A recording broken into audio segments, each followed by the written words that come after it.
और इस तरह के खोल के उसके कहने को भी शर्म लगता है। उसके शरीर के साथ खेलिया जा रहा है, उसके शरीर को छुआ जा रहा है, उसके शरीर को रास्ते में हजारों लोगों के बीच में कहना मतलब बहुत दुखदाई है। वो देश चलाने के लायक नहीं। मैं नरेंद्र मोदी जी से कहना चाहती हूँ, आप देश चलाने के लायक नहीं है।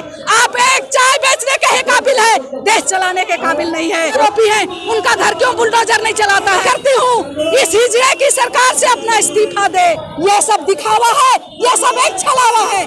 प्रधानमंत्री के आंख में घड़ियालू आंसू है, वो अंदर की आत्मा की आंसू नहीं है। हमने ये देखा था कि 15 अगस्त में परेड होते थे, 26 जनवरी में परेड होता था, पर ये कौन सा परेड है जिसमें भारत माता की जय बोला जाता है? वैसे ही माँ और बेटी और बहनों का करके परेड किया जाता है। ये कौन सी सरकार है और ये कैसा देश को हमारा बनाया जा रहा है? आप लोगों के माध्यम से, आप लोग की वजह से आज हो रहा है मणिपुर में। पता नहीं कितनी लड़की बेटी बच्चों के साथ हुआ होगा, हमें मालूम नहीं। और यहाँ पे इंटरनेट बंद कर दिया गया है ताकि देश की जनता को पता न चले। न बेटी बच रही है, न बेटी पढ़ रही है, न बेटी आगे बढ़ रही है। मैं मणिपुर की घटना से आहत हूँ और पूरे आदिवासी समाज आहत है। मैं उसकी कड़ी निंदा करती हूँ। मैं वहाँ के सरकार की कड़ी निंदा करती हूँ, वहाँ के प्रशासन की कड़ी निंदा करती हूँ। अगर प्रशासन सही होती, जंगा खेल चल रहा था। अगर सरकार चाहता, अगर वहाँ की प्रशासन चाहती तो खड़ेली मारने का काम करती। लेकिन भारतीय जनता पार्टी वहाँ हिजड़े की सरकार है कि इस तरह का हमारे बेटी बहनों के साथ हो रहा है। आज चुप क्यों है? मैं स्मृति ईरानी से पूछना चाहती हूँ।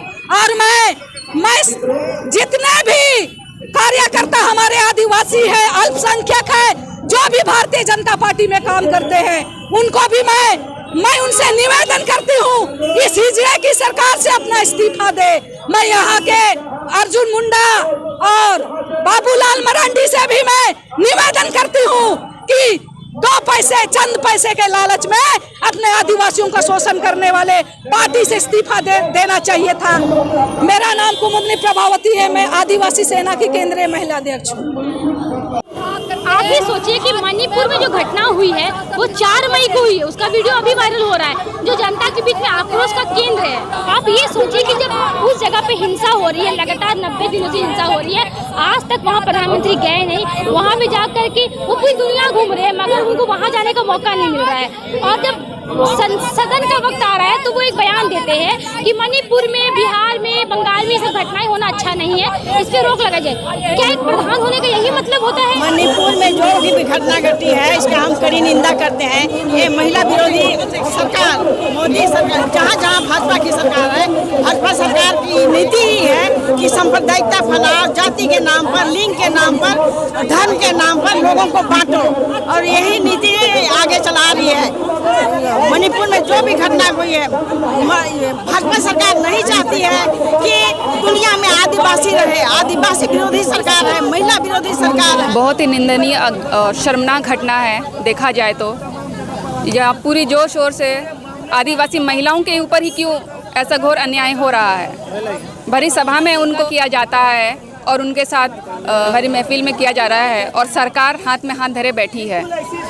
ये पहले ही पता चल जाना चाहिए था ये घटना में की है, और सरकार सब चीज़ जानते हुए इस घटना को मीडिया के थ्रू बंद करके रखा। लोग जन जन तक ये न्यूज़ नहीं पहुंच पाया है, और सरकार जानती थी कि जैसे ही ये हम तक पहुंचेगा हम लोग उग्र होंगे। ये उग्र होने वाली घटना ही है।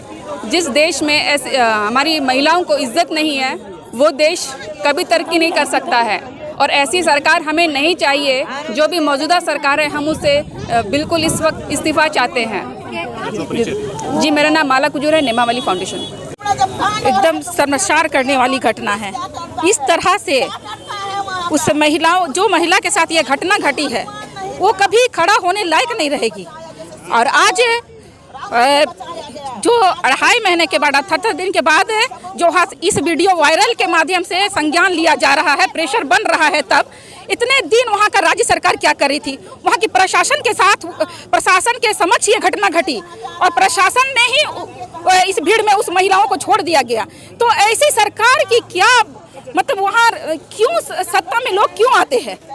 क्या है सरकार का शासन करने का जो हम लोग वोट देते हैं, हमारा राइट से वोट देने का, तो सोच के देते हैं कि हम मूलभूत सुविधाएं होना चाहिए और हम जो सरकार के अधीन हम है वो सही मायने में हमें प्रोटेक्ट करे।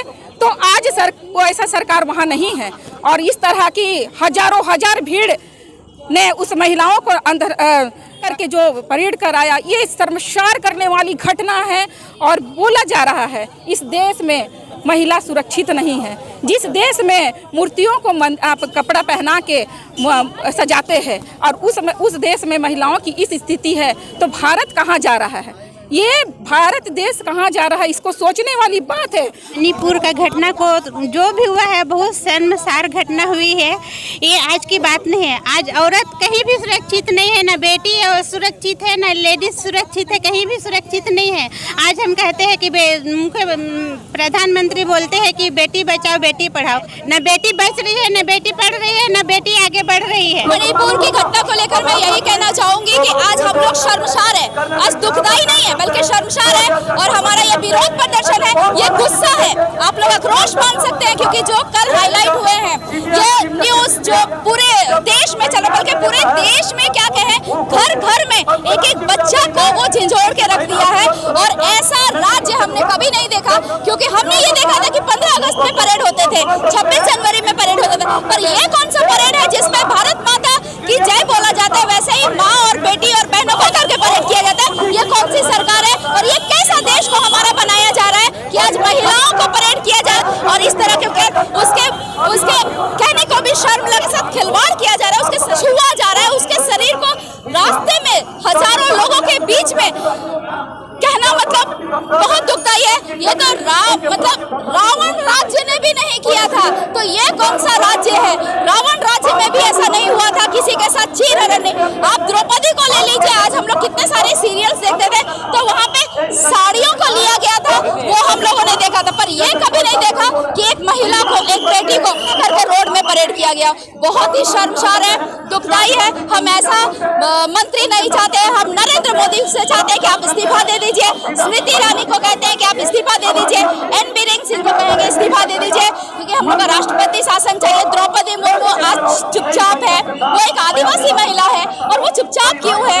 ये बहुत ही दुखदाई बात है। उनको अभी बोलना पड़ेगा क्योंकि हम जवाब मांग रहे हैं, हम जनता जवाब मांग रहे हैं और हम जनता कहते हैं कि आप मोदी जी, स्मृति ईरानी, एन बीरेन सिंह, आप लोग उस लायक नहीं है कि आप उस कुर्सी में बैठे और पूरे देश को चलाएं। आपका कोई अधिकार नहीं बनता, क्योंकि आप लोगों के माध्यम से, आप लोग की वजह से आज मॉब लिंचिंग हो रहा है मणिपुर में। आप लोग की वजह से हमारी बहनों को बेटी कर दिया जा रहा है, आप लोगों की वजह से, क्योंकि आपने सही तरीके से कार्रवाई नहीं की। और आज 2 महीने बाद उनके ये मामला जब हाईलाइट होता है तब ये बात निकल के आती है। अमित शाह जब गए थे तब ये मामला क्यों नहीं आया? आज अमित शाह वहाँ पे जाके भाषण करके आ जाते हैं, ये कह के आगे कि भाई सब कुछ सही चल रहा है, हम कर देंगे। लेकिन क्या हुआ? धोखा है, ये जनता को धोखा दिया जा रहा है।